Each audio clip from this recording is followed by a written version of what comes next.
Enigma New Moon is a super awesome hero that I think embodies a lot of the really cool things about Blitz. Now, she has several different ways to play her, but the one that I think is the coolest is the Pew Pew Pew Pew Spectral Shield build. So that's what we're covering in this week's Blitz Skirmish 9 video.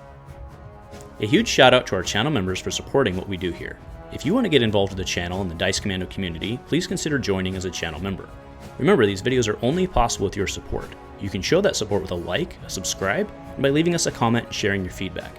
Community first, and go Commando. Hey there, my flesh and blood friends. Thanks so much for joining me today on our march towards Skirmish Season 9. It's getting ever so closer, and today we're talking, that's right, an Illusionist hero, me talking Illusionist hero, that's right, Enigma New Moon. Blitz is an awesome format and integral to Flesh and Blood's long-term success. With Skirmish Season returning in late August, the competitive focus on Blitz has returned. Every Tuesday until the start of Skirmish Season 9, I'll be covering a different Blitz deck tag. Now, our Dice Commando channel members, of course, have early access to these videos as they are uploaded. The first wave is already available, with another wave pending after the July 3rd BNS announcement. And hey, if James White approves, you should too. So I'll see you here every Tuesday through August for more Blitz content. You get a Spectral, and you get a Spectral! Just kidding. I get 6. Attack for 2. Go again. Attack for 2. Go again. Attack for 2. Go again. Attack for 2. Go again. Attack for 2. Go again. And so on, and so on, and so on. And that's right. Today we're talking Enigma New Moon and my personal favorite build of this, which is the Pew Pew Spectral build. I freaking love this. It's super fun when you can pull it, because it like takes all the combo-ness in, and then you've still got like the backup of an OTK shot when you use the thing. Oh, this deck is just so great. All right, so with this build, we're leaning hard into the Pew Pew Spectrals combo, which utilizes Sacred Art Immortal Lunar Shrine, which is the Mystic Illusionist instant coming out of Part the Mistveil. So the way this works is you pay your 3, you do the thing, but you create 2 Spectral Shield tokens, you put a +1 counter on each aura with ward you control, and then of course you transcend, which means that you now have 3 additional resources in your hand with which to start your Pew Pew train. So the way to utilize, or the way to execute this combo, I should say, is first, you play Immortal Shrine. You do have to pitch for it. Keep in mind, it costs 3. That is not irrelevant. But before this card resolves, play another Transcend card. You allow that to resolve. It transcends, does its thing, and becomes a Chi. Use that Chi then to pitch to New Moon Enigma. Keep in mind, this is all on the stack. This is why Immortal Lunar Shrine has not resolved yet. You can then flip to a Cloaked Equipment, create 3 Spectrals, poop those babies out. They're now ready to get their +1 counter on them. With any other Transcend cards you have in your hand, you do the same thing and repeat it. And then, after all that's done, you let Immortal resolve. They do go in order, by the way, right, to point them out. It doesn't matter how you choose them. They will go in order top down, which means you will always create the 2 Spectrals before you put the counters on. So you're essentially at 2 + X here on how many you've got available at the table. And then you're going to have a whole bunch of Chi. You'll have at least 3 Chi in hand, hopefully more than that. And then you can just pitch whatever you have to go pew, pew, pew, pew, pew, pew, pew, and so on. And the idea is that at that point, you've switched tempo, switched momentum, is the 20 health format, remember. And you've put your opponent on their back foot and switched momentum into your favor. Okay, now I want to be very clear. It's very rare that you'll actually outright win the game with this, because you've been doing a lot of dirtling, I should say, to get to this point. You've got some wards, maybe you've done some chippy chip damage. This one, you're probably going to put them into the low single digits. You will not have closed out the game, but they're going to be completely spent trying to stay alive. And at that point, what you're going to do is you're going to put on the pressure.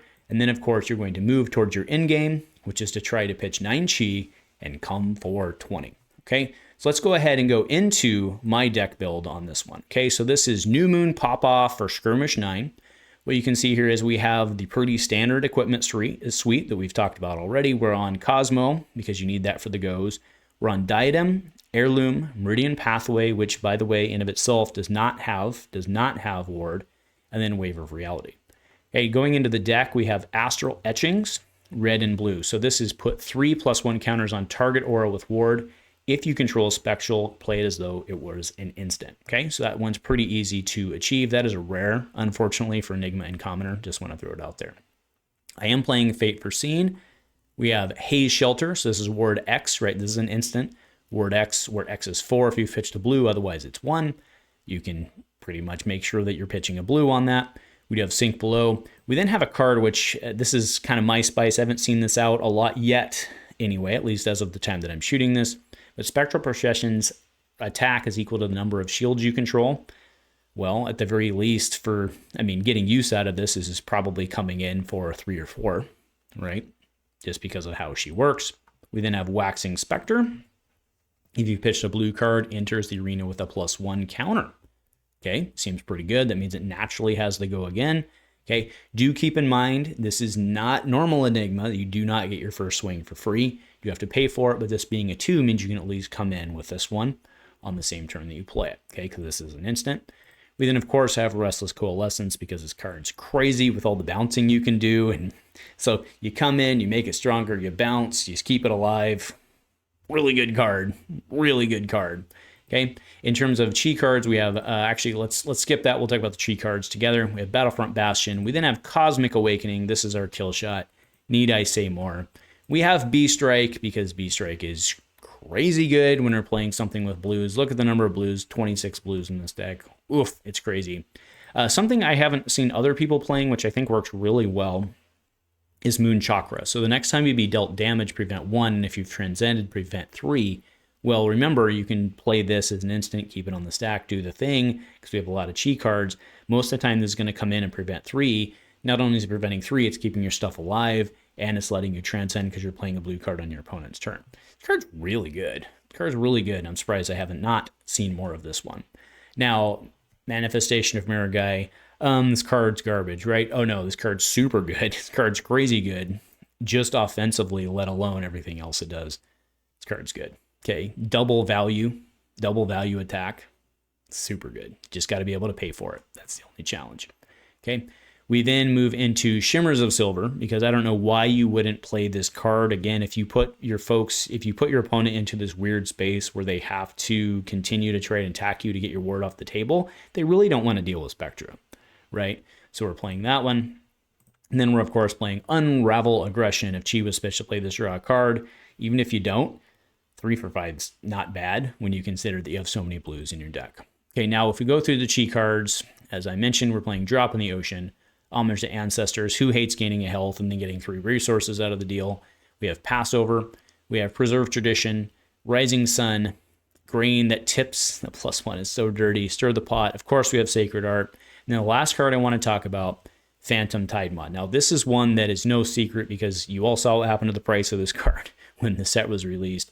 Whenever an Illusionist card you control is destroyed, so whether it's popped, whether it's a Spectral, or I should say a ward card, well, I mean, Spectrals have wards too, but you get me, right? +1 counter on this. Now, this thing itself has Phantasm. Anybody smart who sees you is going to be saving, and that's a tip if you're playing against this deck then, right? Make sure you save your poppers for this card. This card being blue and an instant, to be able to do it in before they get popped. Oh, this card's good. Oh, this card's so good. So I don't know why you wouldn't play that. So that is the deck. Now, going into the inventory, we have CNC. I have Miraging Metamorph in here as well. You're going to play this against folks who you don't think are going to have poppers, because there are 2 reasons there, right? So when Metamorph comes in, not only is it a 1/7, you do have the bonus of if they do have their popper in their hand, you get to create a backfill shield token. So that's pretty cool. But again, I've only been using this one when it's folks that I think are not going to pop it, just in terms of resource efficiency for 1/7. But even if they do, it still gets you the backfill. Okay. And then we are playing 3AB. Okay. The problem is you got to basically stay alive and pitch to get it out. But once you do, you have a lot of blues out there and you can continue to do wards and attack and grind them down. But I'm not going to sit and lie to you all and say that playing against an Arcane hero is super fun and super easy. It's not. Okay, so either way, that is the deck. The link is below. I want to encourage you, if you haven't seen my New Moon video walking through her different play styles, which I really encourage you to go explore if you haven't tried her yet, I will link that here as well. So anyway, that'll do it for New Moon today. Thanks for watching this video as well as the other one and enjoying my non-illusionist fanboyism over this really cool hero. So anyway, folks, thanks for joining. Go Commando.